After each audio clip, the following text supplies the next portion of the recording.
Les Français parlent aux Français du bout du monde.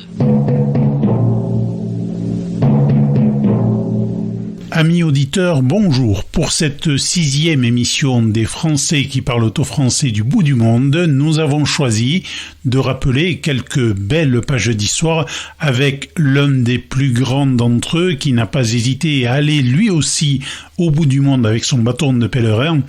Et pour vous mettre dans l'ambiance, un lancement un petit peu inhabituel pour cette émission, mais je vous propose tout d'abord d'entendre sa voix. Mexicanos, traigo a México el saludo de Francia. Francia saluda México con amistad.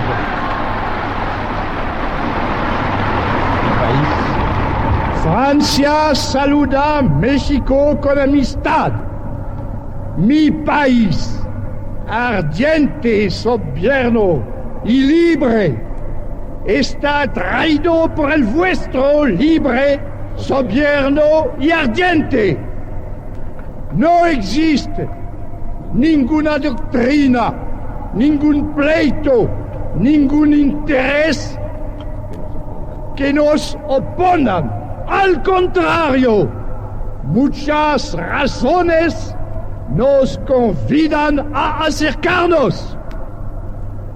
He aquí pues lo que el pueblo francés propone al pueblo mexicano: marchemos la mano en la mano y viva Mexico! Alors je pense qu'évidemment la majorité de nos auditeurs l'aura reconnu, cet homme-là, mais qui n'a pas été que l'homme du 18 juin, et nous allons nous attacher à le rappeler ou à le montrer à ceux qui ne le connaissent pas davantage que cela. Joël François Dumont, en duplex de Berlin, qui sont nos invités aujourd'hui, s'il vous plaît?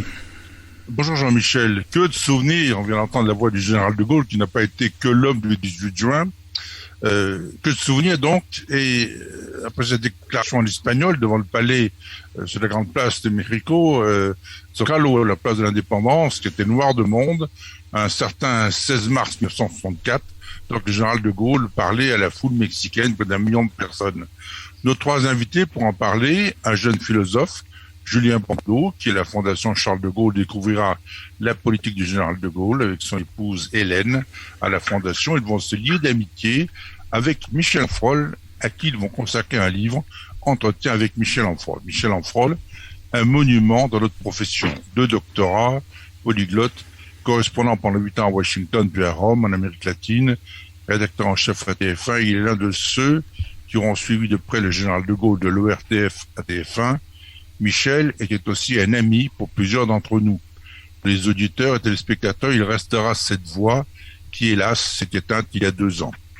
Deuxième invité, nous retrouvons à ce micro Christian Paris, que les auditeurs de la Voix du Béarn connaissent bien, ancien commandant de bord Air France. C'est lui aussi un polyglotte globe-trotter qui nous a permis de découvrir 2 de ses amis, 2 personnages immenses. Un ancien compagnon du général de Gaulle, Jean Billot, à qui Christian Paris a consacré un livre.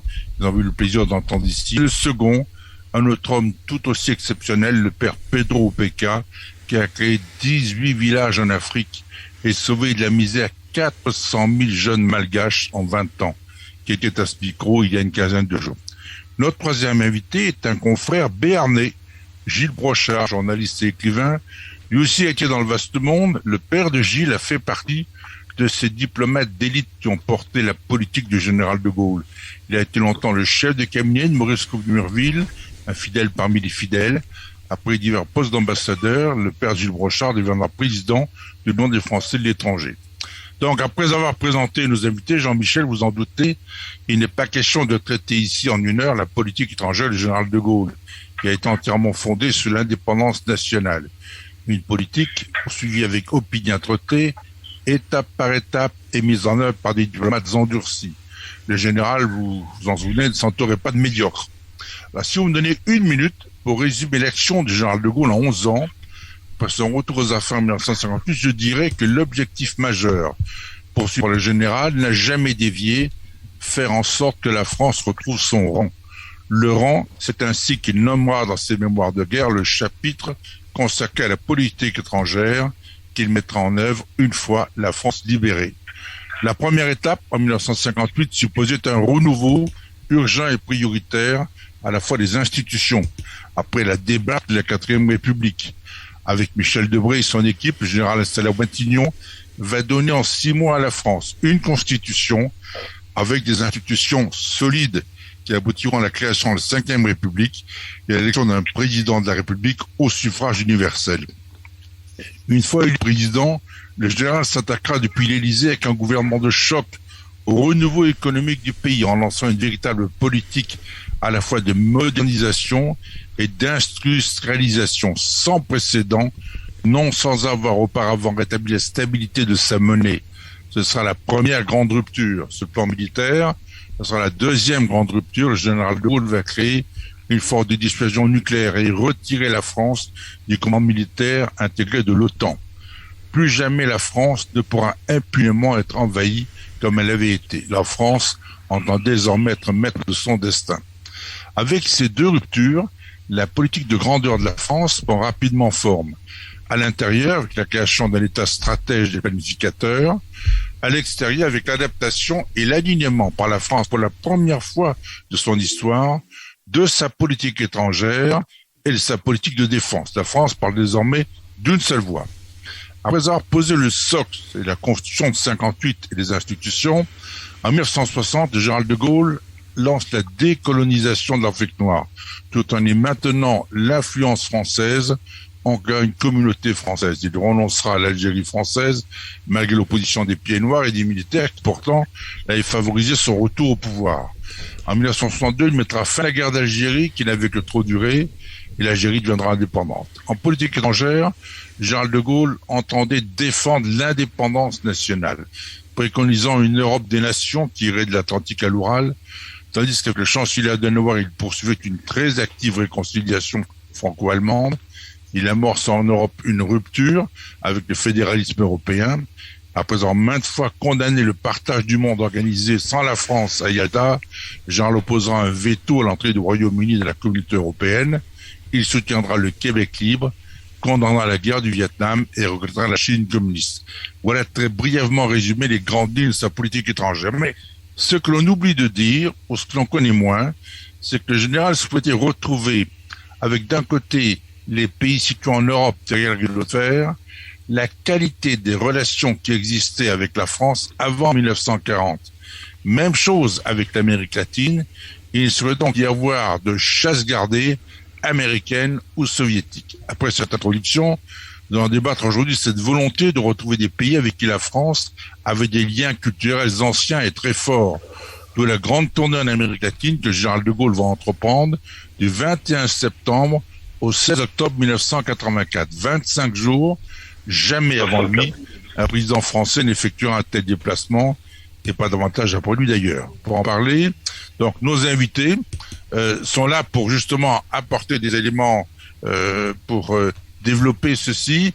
Peut-être Gilles Brochard en introduction, est-ce que vous pourriez nous dire ce que rappelle pour vous ce voyage, cette tournée en Amérique latine après le premier voyage donc qui a été quelques mois auparavant à Mexico?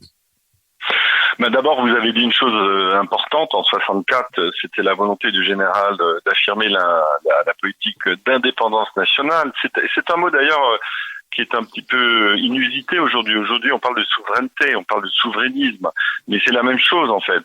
La volonté du général et d'un ministre comme Maurice Claude de Murville, qui a d'ailleurs raconté tout ça dans un livre qui s'appelle Une politique étrangère, c'était la volonté du général d'affirmer la voix de la France, parce qu'il se considérait comme porteur de, au-delà de la République, de la tradition française, de souveraineté et surtout de coopération avec les peuples.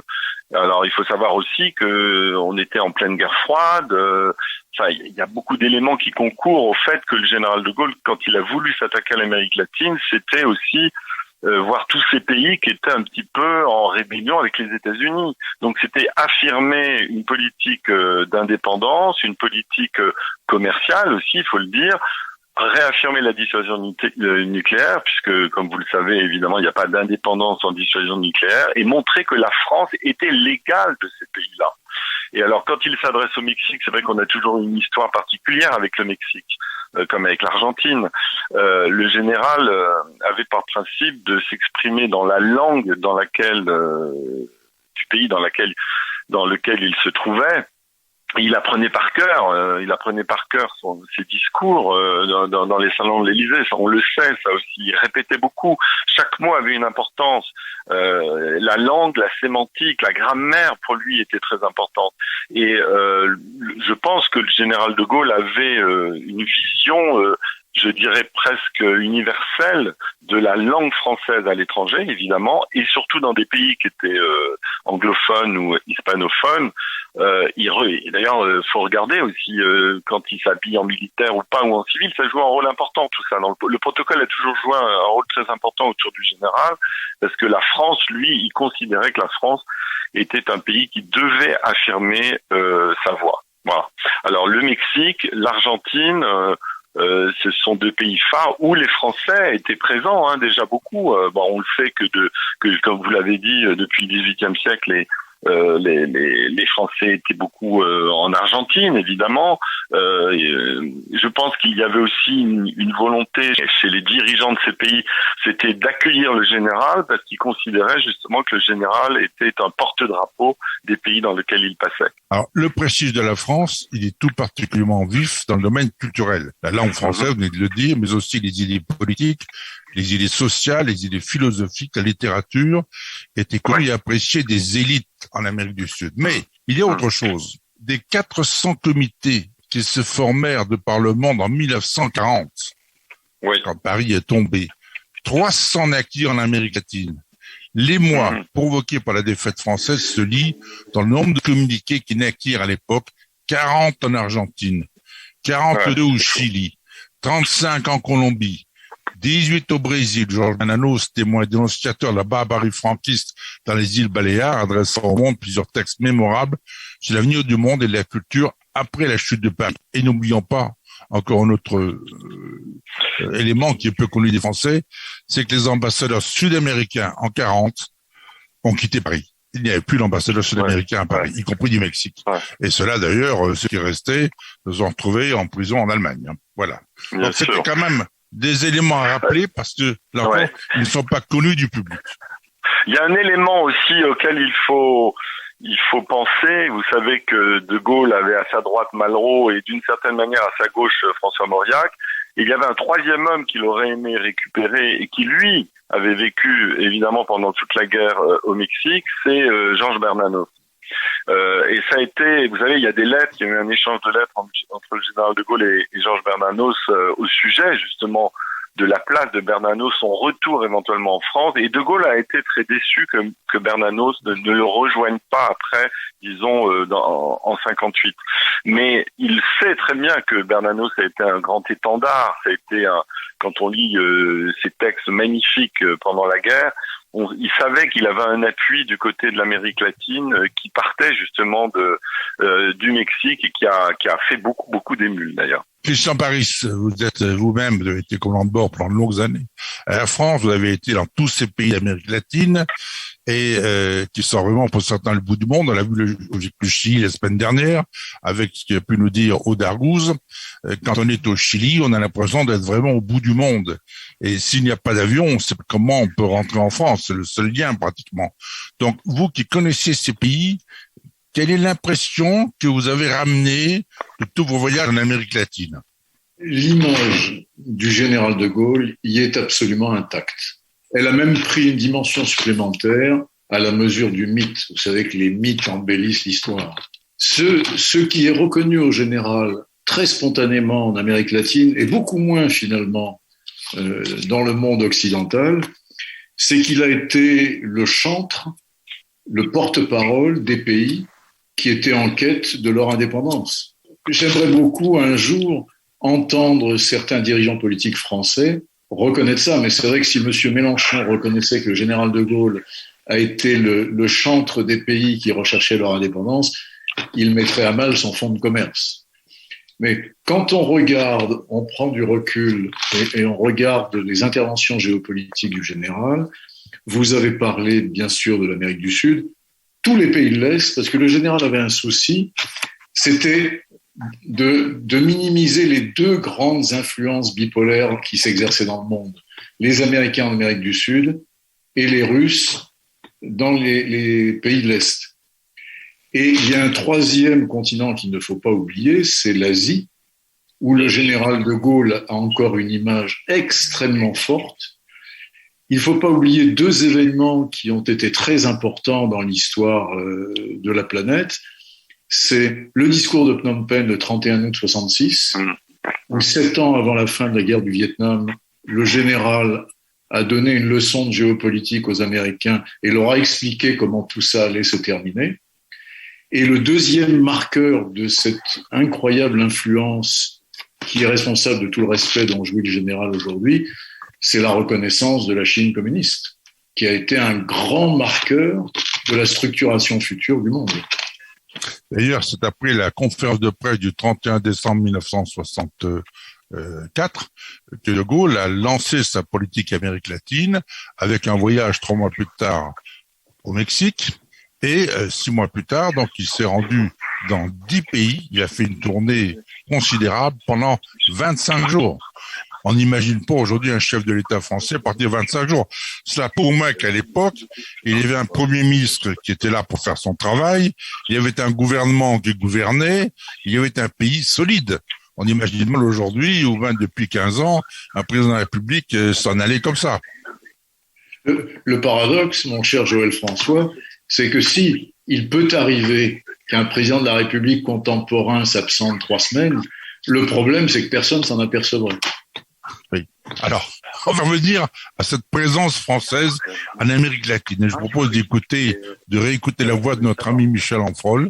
Jean-Michel, je pense que là, ça va être un moment d'émotion parce que Michel, c'était surtout une voix. 17% des Argentins ont une ascendance française, ce qui est énorme. Si vous visitez le cimetière de Chacarita à Buenos Aires, la partie la plus ancienne des tombes, elle porte presque toutes des noms français, de familles françaises. Il y a des villages en Argentine qui ont été créés par des familles françaises.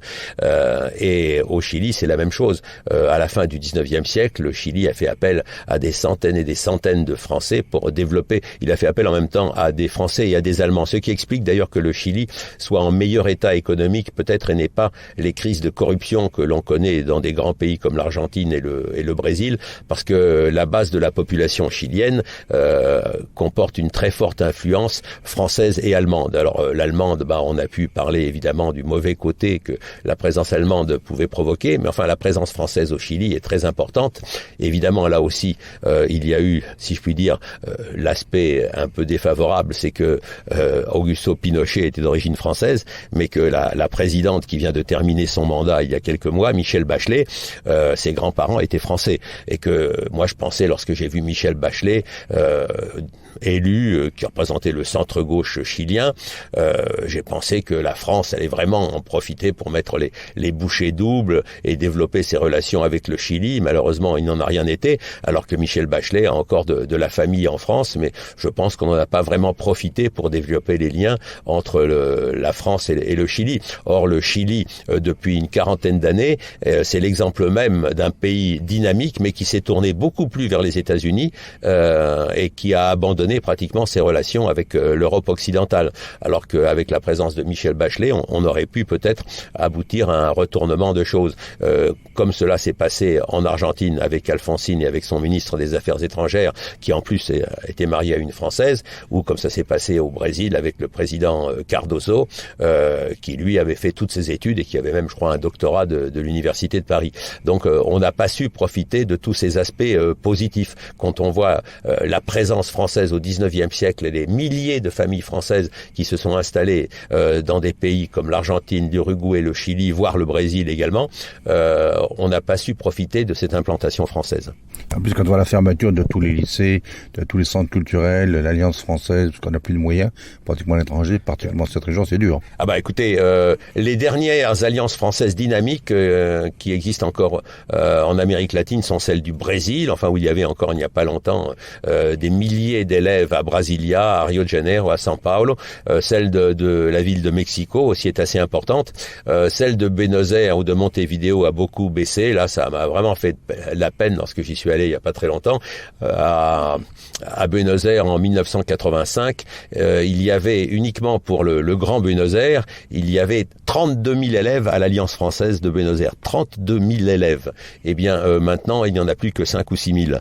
À Montevideo, qui est un plus petit pays, puisqu'il n'y a que 4 millions d'habitants, il y avait, dans les années 80, il y avait 5 000 élèves à l'Alliance française de Montevideo. J'y étais il y a quelques années pour un congrès de radio qui émettent des programmes en français en Amérique latine. J'ai vu le patron de l'Alliance française et je lui ai dit, alors, comment ça va les affaires? Vous avez combien d'élèves?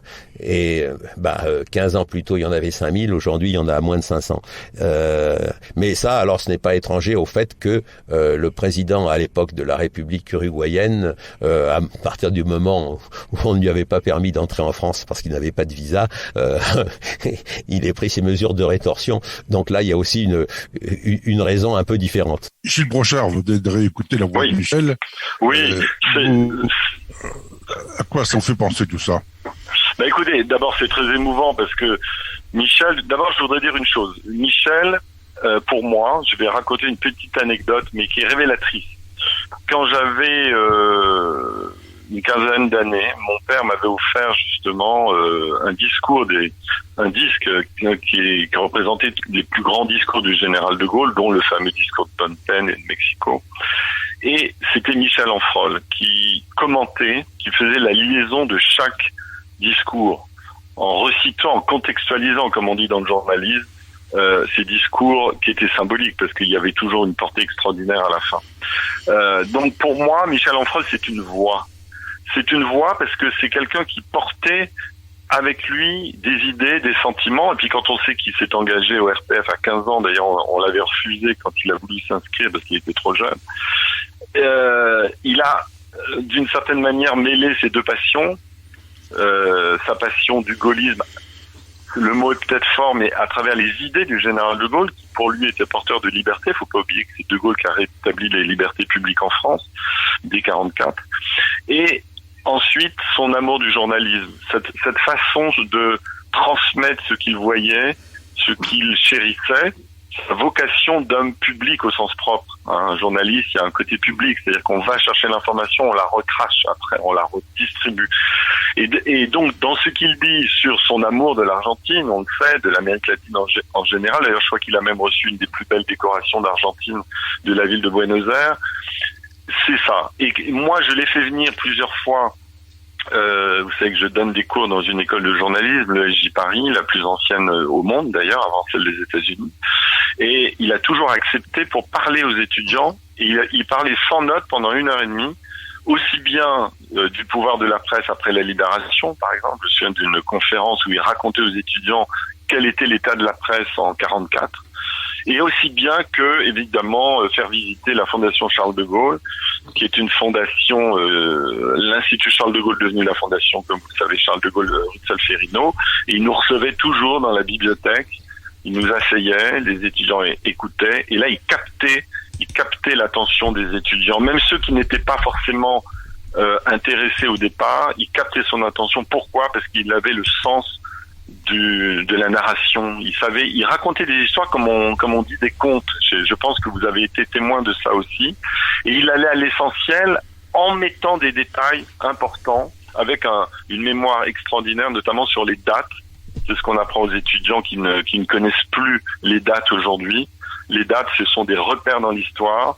Comme il y a 1715 avec la mort de Louis XIV, il y a la mort en 70 du général de Gaulle. Voilà, c'est des dates qui font l'histoire.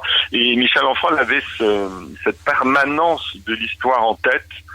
Pour lui, l'histoire se prolongeait en fait. Voilà. Et ça, c'était son amour de la France, avec ses traditions, comme il pouvait être séduit par les traditions, les identités des pays qu'il traversait. Ça, c'était frappant. C'était un homme de mémoire, un homme de conviction, évidemment, et un homme qui aimait s'adresser à la jeunesse. Ça m'avait frappé. Vous savez, il y a beaucoup de gens qui sont qui sont dans leur passé, dans leur mémoire, mais qui ne savent pas la traduire en mots et surtout s'adapter à une population qui aujourd'hui, évidemment, avec les outils qu'on a, n'est pas forcément apte à écouter. Voilà, lui, on pouvait ne que l'écouter. D'ailleurs, fallait l'interrompre au bout d'un moment parce qu'il était trop long. Voilà. Michel avait donc 2 doctorats, il parlait 7 ou 8 langues sans accent. Oui. Je me souviens d'un reportage qu'il était venu faire pour TF1 à Bonn. On l'avait envoyé parce qu'il ne parlait pas l'allemand. Eh bien, les gens lui parlaient en allemand et Michel comprenait. Mais Michel, tu ne connaissais pas l'allemand. C'est pas parce que je ne parle pas l'allemand que je ne le comprends pas un petit peu. Donc il arrivait même à comprendre l'allemand, qui est une langue assez difficile. Bon, mais nous ferons une émission spéciale sur Michel Onfroy, notamment en reprenant des éléments qui sont dans l'extraordinaire livre qu'a écrit avec son épouse Julien Brando et Hélène Brando, Entretien avec Michel Onfroy. On en reparlera, ce sera l'objet d'une autre émission. Je voudrais qu'on revienne à vous parler du discours du général de Gaulle. Effectivement, il y a eu, il y a une vingtaine d'années, 5 CD avec la plupart des discours du général. Et puis, à la Fondation Charles de Gaulle, on s'est rendu compte qu'on ne retrouvait pas la voix du général. Voilà. Et donc, Michel a eu cette idée de reprendre les principaux discours et les annoter. Eh bien, on va en écouter un, justement, présenté par Michel. C'est le discours du général de Gaulle à l'Élysée sur les principes de l'indépendance nationale. Un discours qui a été fait le 27 avril 1965. Vous allez reconnaître la voix de Michel Onfroy. En avril 1965, les États-Unis intensifient leur effort de guerre au Vietnam. Ils interviennent également de façon massive en République dominicaine. Le 27 avril, le général de Gaulle expose de façon détaillée les principes de la politique extérieure d'indépendance de la France. Eh bien, le fait principal de ces 7 dernières années, c'est que nous avons résisté aux sirènes de l'abandon et choisi l'indépendance. Il est vrai que l'indépendance implique des conditions et que celles-ci ne sont pas faciles. Mais comme on peut le voir, nous parvenons à les remplir. Dans le domaine politique, il s'agit que sans renier notre amitié américaine, nous nous comportions en Européens que nous sommes et que nous nous appliquions à rétablir d'un bout à l'autre de notre continent un équilibre fondé sur l'entente et la coopération de tous les peuples qui y vivent comme nous. Et quant aux problèmes qui se posent dans le reste de l'univers, notre indépendance nous conduit à mener une action conforme à ce qui est aujourd'hui notre conception, notre propre conception, savoir qu'aucune hégémonie exercée par qui que ce soit, aucune intervention étrangère dans les affaires intérieures d'un État, aucune interdiction faite à n'importe quel pays d'entretenir des relations pacifiques avec n'importe quel autre ne saurait être justifiée. Au contraire, l'intérêt supérieur de l'espèce humaine, suivant nous, commande que chaque nation soit responsable d'elle-même, débarrassée des empiètements, aidée dans son progrès sans condition d'obédience. De là, notre réprobation devant la guerre qui s'étend en Asie de jour en jour et de plus en plus, notre attitude favorable à l'égard des efforts de libération humaine et d'organisation nationale entrepris par divers pays d'Amérique latine. Bref, il y a maintenant une politique de la France et elle se fait à Paris. Au point de vue de la sécurité, notre indépendance exige, à l'ère atomique où nous sommes, que nous ayons les moyens de dissuader nous-mêmes un éventuel agresseur sans préjudice de nos alliances, mais sans que nos alliés tiennent notre destin dans leurs mains. Or, ces moyens, nous nous les donnons. Sans doute nous impose-t-il un méritoire renouveau, mais il ne nous coûte pas plus cher que ceux qu'il nous faudrait fournir à l'intégration atlantique, sans être sûrement protégés pour autant si nous continuons de lui appartenir comme auxiliaires subordonnés.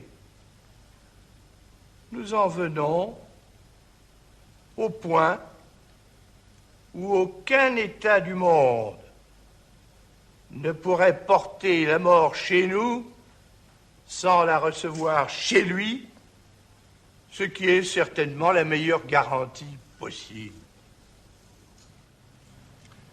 Certes, cette indépendance que nous pratiquons de nouveau dans tous les domaines ne laisse pas d'étonner, voire même de scandaliser divers milieux pour lesquels l'inféodation de la France était une habitude et une règle. Ceux-là parlent de machiavélisme, comme si la conduite la plus simple ne consistait pas justement à suivre notre propre route. Ils s'alarment de notre isolement, alors qu'il n'y eut jamais plus d'empressement autour de nous.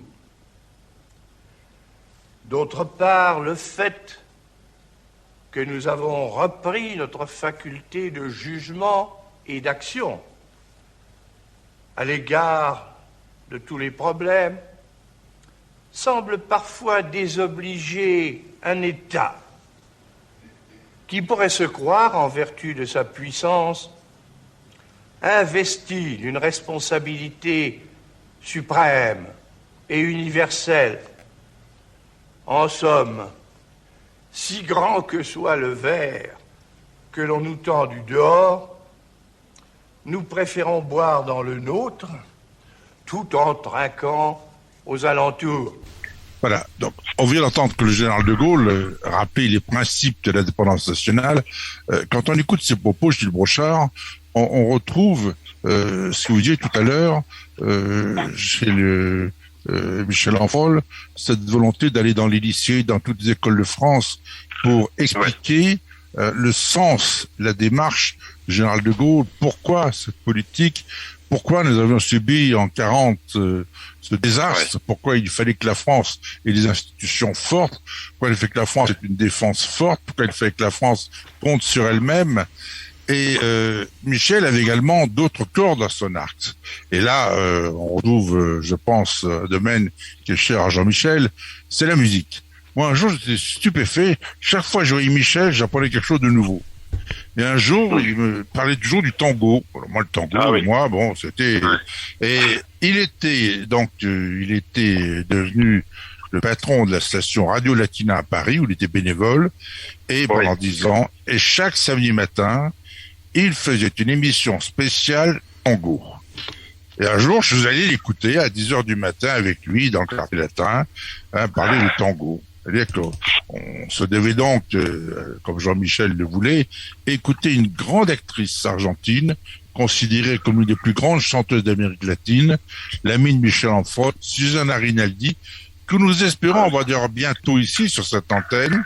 Susanna Rinaldi qui s'était exilée en France quand son pays a connu la dictature, son pays qu'elle a retrouvé en 1969. Et on propose d'écouter La Foule, une chanson en français qui a connu un très grand succès.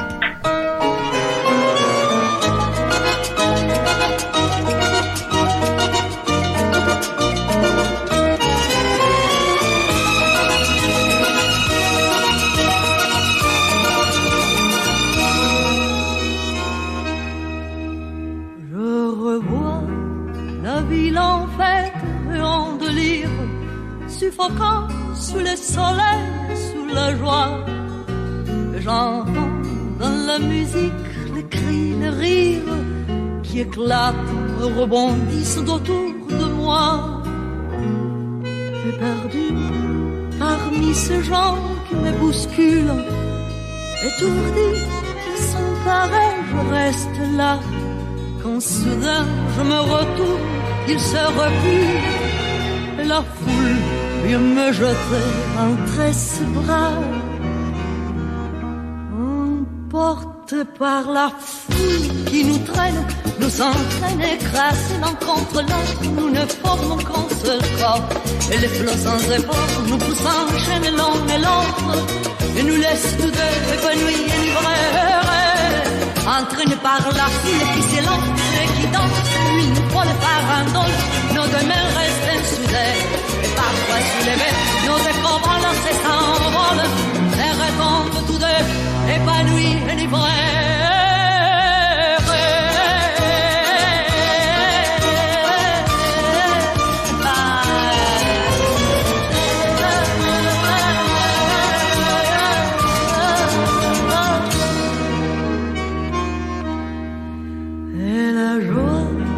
Éclaboussé par son sourire, me transperce rejet au fond de moi. Mais soudain, je pousse un cri parmi les rires, quand la foule vient l'arracher d'entre mes bras. Emporté par la foule qui nous traîne, nous entraîne, nous éloigne l'un de l'autre. Je lutte, je me bats, mais laissons les endroits, c'est tout dans les rires des autres. Je crie de douleur, de fureur et de rage, je pleure, et traîné par la foule qui s'élance et qui danse une folle farandole. Je suis emporté au loin, je crispe mes poings, maudissant la foule qui vole l'homme qu'elle m'avait donné et que je n'ai jamais retrouvé.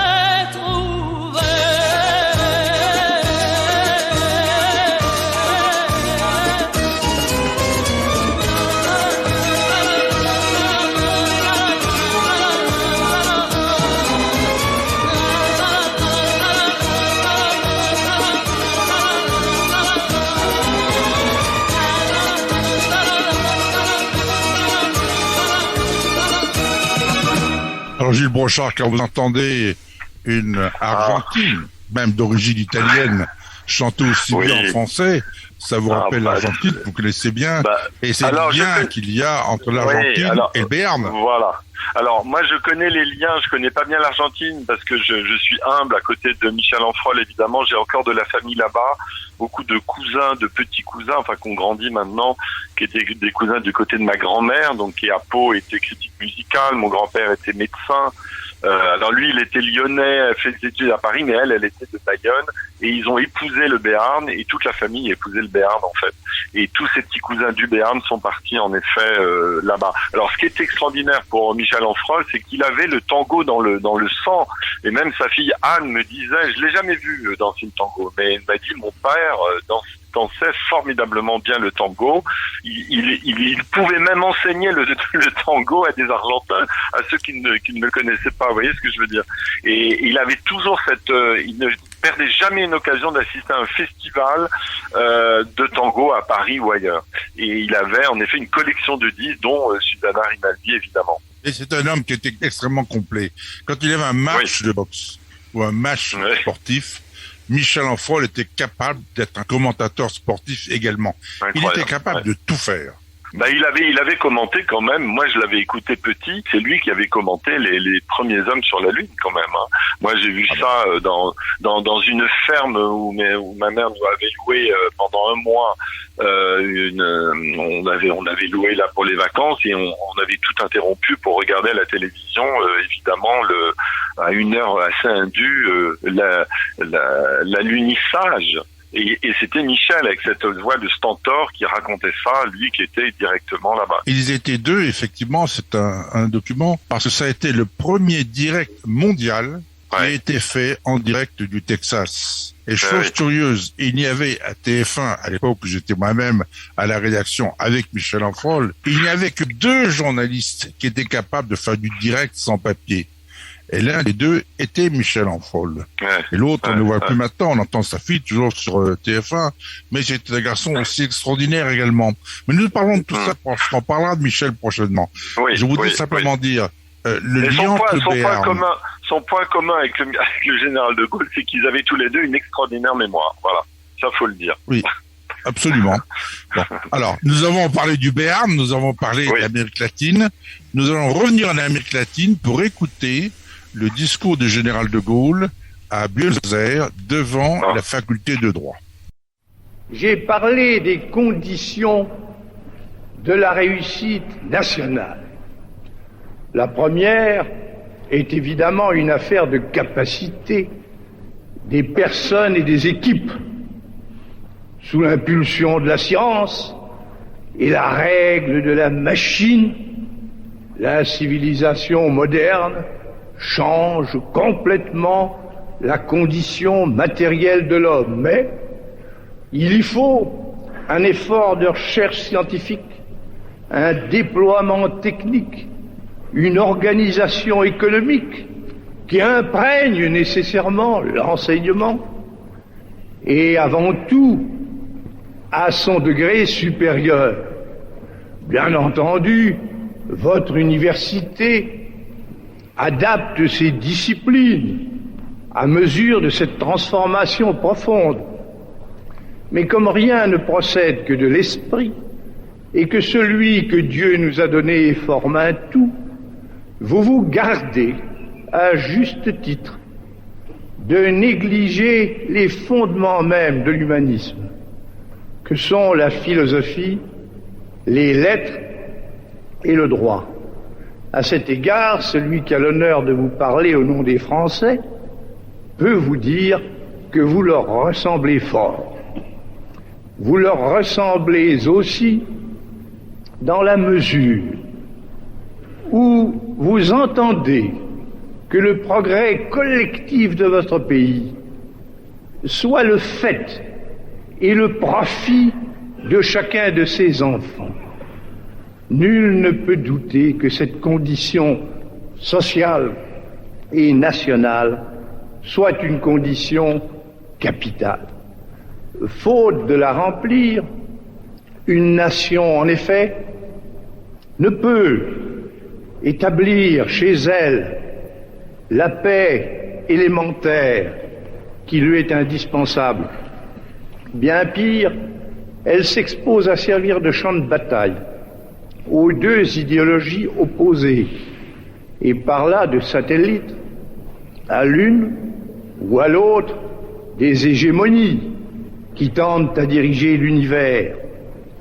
Si la France, pour son compte, s'applique, comme vous le savez, à associer à son œuvre économique et à son développement scolaire toutes les catégories de ses citoyens, je pense qu'avec le concours de son université, l'Argentine en fait autant. Et puis, il me semble que vous, Argentins, vous nous ressemblez à nous, Français, quant à vos conceptions et quant à vos intentions relatives au monde où nous vivons. Ce qu'il advient de l'homme, son affranchissement de la misère, de la faim, de l'ignorance sous le signe de la liberté, de l'égalité, de la fraternité, et grâce aux moyens énormes que notre époque met à la disposition de l'ensemble des États, voilà, n'est-il pas vrai, la condition internationale de la réussite de chaque nation. La France pense que cela implique l'indépendance, le respect rigoureux de l'indépendance des moins forts par les plus puissants, et que cela n'exclut pas, bien au contraire, l'aide contractuelle à apporter par ceux-ci à ceux-là. Alors donc, c'est surtout dans sa conférence de presse du 31 janvier 1934 que le général de Gaulle va préciser ses intentions et sa politique en Amérique latine. Pour la première fois, en effet, le chef de l'État traite longuement de la nouvelle politique française à l'égard du tiers-monde pour proclamer que la coopération est désormais une grande ambition de la France, tout en insistant sur la nécessité d'inciter les différents pays d'Amérique latine à lutter contre les idéologies et les hégémonies qui menacent leur indépendance réelle. Donc la main tendue par la France représente la possibilité d'échapper au dialogue trop exclusif et peu fécond avec Washington pour l'Amérique latine, et surtout, elle offre une réponse positive aux expectatives des élites latino-américaines et conscientes de la nécessité de moderniser un système de production devenu obsolète et d'élargir le champ des exportations afin d'échapper à une domination des marchés traditionnels en augmentant le volume des échanges commerciaux. Alors, Christian Paris, vous avez entendu donc ce discours du général de Gaulle. En écoutant ce discours devant les étudiants de la faculté de droit de Buenos Aires, quel est votre premier sentiment? Moi, j'y vois un paradoxe assez incroyable qui est contenu dans ce discours qu'on va reprendre. La reconnaissance la plus paradoxale, c'est de la part de la classe politique française. Tous les dirigeants politiques se réclament gaullistes et lorsqu'ils ne se disent pas gaullistes, ils se disent à minima gauliens. Le problème, c'est qu'il y a ce qu'ils disent et il y a ce qu'ils font. Et je vous propose de reprendre le discours prononcé devant la faculté de droit de Buenos Aires, où on voit clairement qu'aujourd'hui, on a pris le contre-pied, le contre-courant même des préceptes gaullistes. Je prends le premier. Le général de Gaulle insiste sur son très fort credo, son attachement à la recherche scientifique. Faisons le parallèle avec aujourd'hui. Qu'est-ce qu'on a fait depuis ? La France est le seul des 5 grands pays qui n'a pas de vaccin. Donc ça veut dire que la recherche scientifique a été un peu le parent pauvre ces dernières décennies. Je précise de vaccin national, Christian Paris. Absolument. Le général de Gaulle, il dit également son attachement au déploiement technique. Bien, il y a un mot que nous connaissons tous, parce que nous n'arrêtons pas de l'entendre, mis à nouveau à la mode par un certain Montebourg, c'est la désindustrialisation. Donc entre le déploiement technique prôné par le général et la désindustrialisation qui est un fait aujourd'hui, on mesure tout l'écart de ceux qui se réclament gaullistes. L'organisation économique. Il y a un mot qui va très bien en face, malheureusement, c'est la délocalisation. Il a souvent été fait cet injuste reproche que seule la politique étrangère, la géopolitique intéressait le général et pas la politique intérieure. Ce discours de Buenos Aires est un remarquable projet de société qu'il nous montre. Et aujourd'hui, on peut avoir d'autant plus de regrets que ce projet n'ait pas été mis en œuvre, parce que ce qu'il définit, c'est exactement les manques d'aujourd'hui. Et donc une actualité criante de sa vision pour la société française. Alors, on aurait pu rappeler plein de choses, notamment la libération. Gérald de Gaulle avait imposé la sécurité sociale et la CGT manifestait dans les rues de Paris contre cette volonté du général de Gaulle d'instaurer la sécurité sociale pour tous les Français. Même chose, le général de Gaulle a imposé le vote des femmes. C'est quand même extraordinaire. Et il y a une chose quand même qui est étonnante. On le voit très bien avec l'Amérique latine. Je le disais tout à l'heure, en Amérique latine, comme en Espagne, c'est la gauche qui a soutenu le général de Gaulle, mais sans limite. Déjà en 1940, mais après également. Alors qu'en France, quand la gauche est venue au pouvoir avec Mitterrand, elle avait une occasion peut-être de montrer à l'Amérique latine que finalement, elle avait aussi des idéaux de gauche qui pouvaient être semblables. Pas du tout. Quand on voit les 4 voyages de Mitterrand en Amérique latine, ça n'avait rien à voir. C'était pour donner l'impression ou l'illusion à une petite bande de révolutionnaires en peau de lapin que la France allait au Nicaragua ou à Cuba jouer un rôle qu'elle n'a jamais joué. Bon. Et Hollande a eu des velléités en Amérique latine. Il a eu l'intention de faire quelque chose. Évidemment, il n'en a rien fait. Pourquoi ? Parce qu'il n'avait aucune ambition, il n'avait aucune culture politique. Il avait été là, passé d'un régime qui était extrêmement fort. Il y avait une volonté, il y avait des hommes.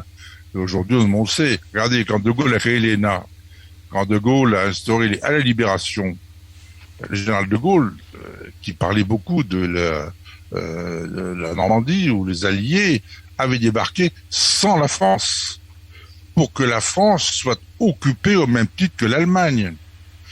C'est pour cela que déjà en Algérie, en 1943, Michel Debré avait préparé un corps de préfets à la libération pour être élu par la résistance et pour administrer le pays. Il n'est pas question que la France soit un pays occupé.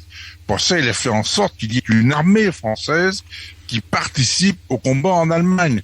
Au-delà de droit. Mais ça a été un combat terrible avec Roosevelt et même avec Churchill d'ailleurs, pour que la France puisse être présente et pour qu'elle retrouve sa personnalité sans être occupée, après avoir été occupée une première fois par l'Allemagne, occupée par les troupes américaines et anglaises en France. C'était quand même dramatique.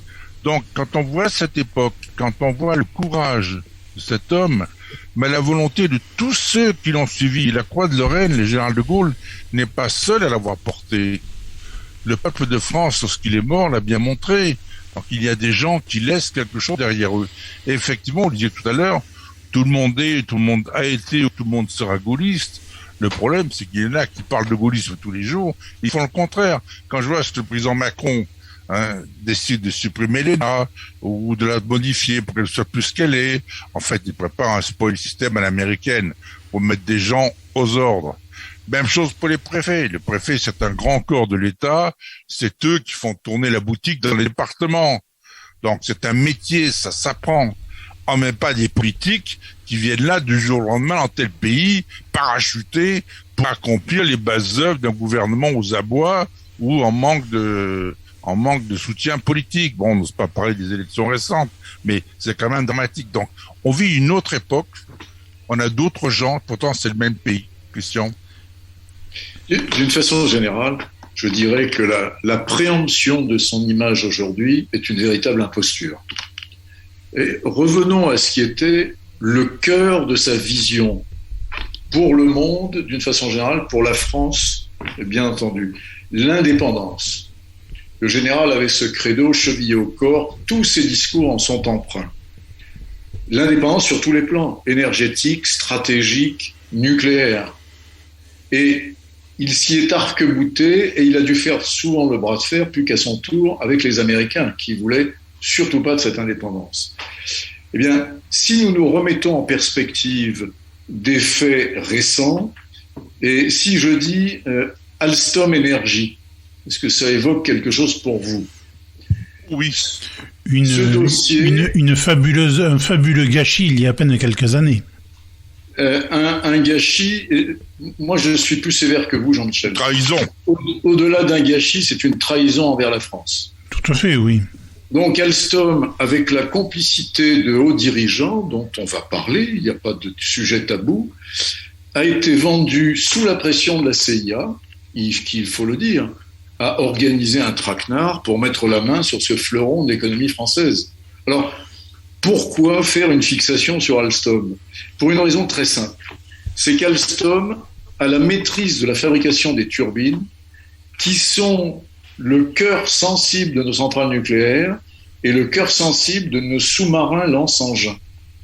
Ce qui veut dire qu'en vendant Alstom Technologies, nous avons renoncé à l'indépendance dans le domaine énergétique et plus particulièrement nucléaire et dans le domaine stratégique puisqu'on connaît l'importance des SNLE dans la dissuasion nucléaire française. Mais c'est même plus grave que ça, Christian Paris, puisque par la vente de cette usine Alstom, il y a à ce moment-là, on a vendu la seule technologie qui était vraiment indispensable à la sécurité d'une centrale nucléaire, puisque c'était la seule usine dans le monde qui fabriquait cette pièce-là, et que du fait de cette vente, la France est devenue tributaire du bon ou du mauvais vouloir. Ça a plutôt été le deuxième qui s'est exprimé immédiatement, et pendant 4 ans d'ailleurs avec le président Trump, des États-Unis, et la sécurité de nos centrales dont vous avez parlé tout à l'heure n'a pas été mise en jeu, mais aurait pu être mise en question du fait de la non-possibilité de renouveler correctement cette pièce de sécurité sur les systèmes de contrôle des réacteurs nucléaires. Pour reprendre un thème cher au général de Gaulle, certains hauts dirigeants ont vendu l'indépendance de la France. Il faut dire ce qu'il y a. Et nous parlons d'histoire, là, nous parlons pas de ragot.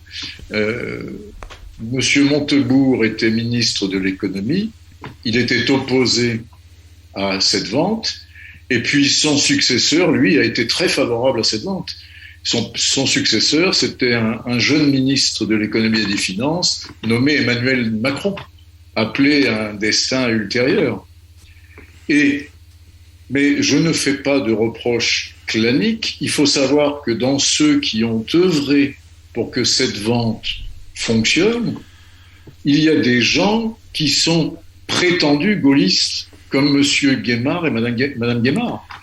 Mais si vous le permettez, après je vous laisse la parole, Joël François, dans cette vente, un fait est intervenu, un point de droit typiquement américain qui aurait sans doute hérissé le poil du général de Gaulle s'il était intervenu à son époque à lui, c'est cette notion d'extraterritorialité des États-Unis. C'est-à-dire que les États-Unis sont le seul pays dans le monde, à ma connaissance, qui se permettent d'estimer que quelque chose va à l'encontre de leurs propres intérêts quelque part dans le monde et déclenche immédiatement une procédure américaine à l'encontre de là ou des personnes, voire des États qui auraient fait quelque chose qui va à l'encontre des États-Unis.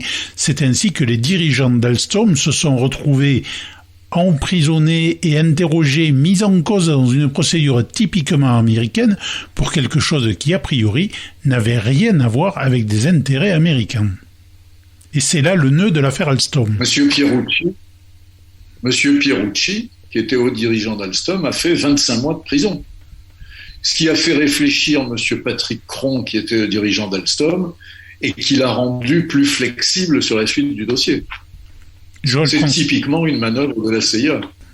Voilà, eh bien, il est temps de conclure cette émission. On a entendu des voix extraordinaires, la voix du général de Gaulle, la voix de Michel Onfroy.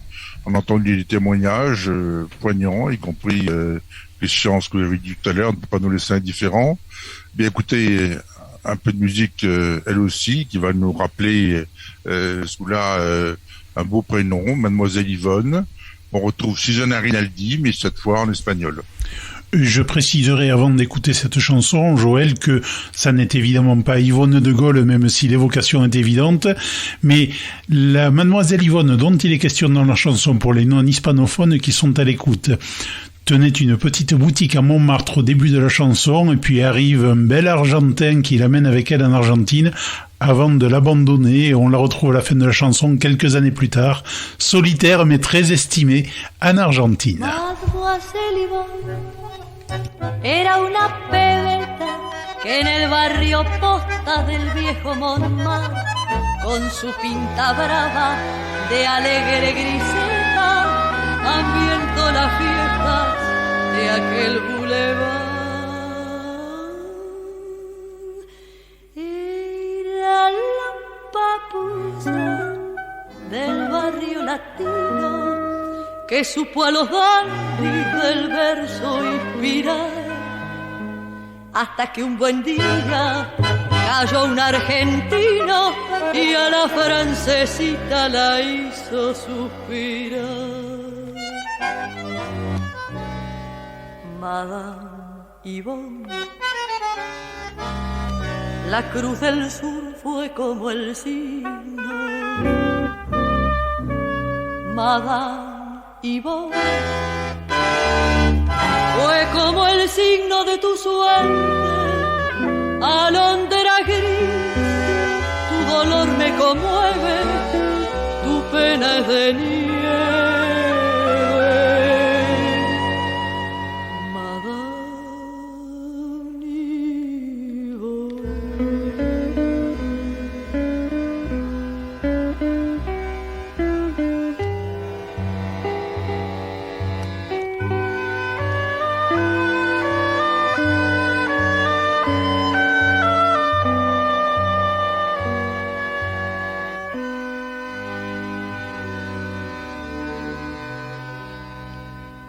Han pasado 10 años que zarpó de Francia Mademoiselle Yvonne, hoy es solo Madame, la que al ver que todo quedó en la distancia, con ojos muy tristes bebe su champán.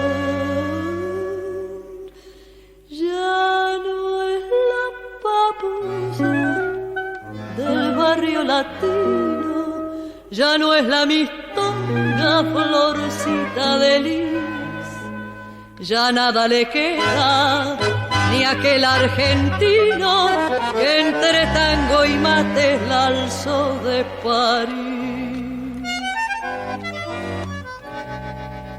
Madame Yvonne,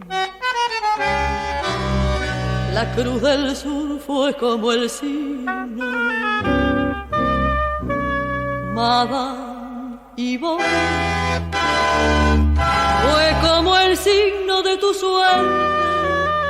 Alondra gris, tu dolor me conmueve, tu pena es de nieve.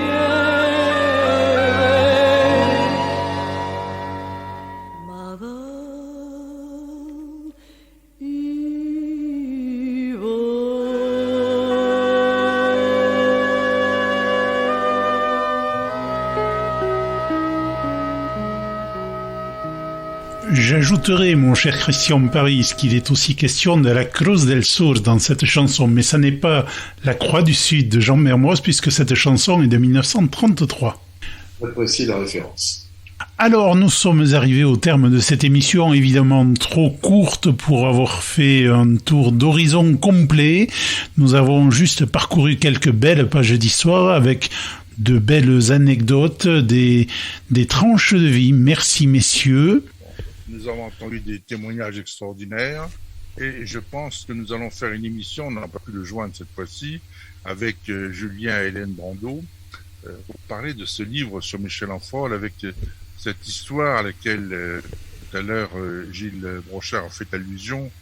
C'est quand même notre histoire récente en France. Quand même savoir d'où on vient, par où on est passé.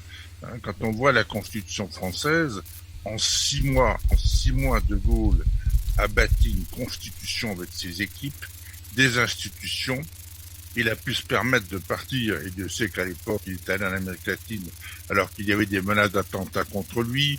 1 an après l'attentat contre le président Kennedy, il a voyagé en voiture découverte, en garde du corps français et 2 policiers de la présidence. On peut dire une chose, c'est que on a vécu une époque grandiose. La grandeur de la France, à l'époque, ce n'était pas qu'un mot. La France a retrouvé son rang. Et aujourd'hui, nous sommes, je pense, tous peinés de voir à quel point l'image de la France est écornée partout. Combien les Français de l'étranger sont abandonnés. Et les Français de l'étranger, le général de Gaulle les aimait beaucoup parce que lui-même avait été un enfant de l'étranger. Il était un Français de l'étranger, condamné à mort par son propre pays pour avoir essayé de lutter dès 1940 contre l'occupant nazi et contre ceux qui s'étaient couchés devant lui. Voilà, bien heureusement, il y a dans notre pays des gens qui peuvent parfois arriver, hélas, un général de Gaulle, ça n'arrive peut-être tous les 150 ans. J'ai pu constater qu'avant de Gaulle, le seul homme d'État français qui soit rendu en Amérique latine, c'était Clémenceau. Ce sera le mot de la fin, mon cher Jean-Michel. Merci encore pour cette magnifique émission qui nous permet de retrouver nos attaches et aussi nos amis dans le monde, aussi loin soit-il. Merci à vous et merci à nos amis auditeurs de nous avoir suivis. Merci Jean-Michel, merci Joël François.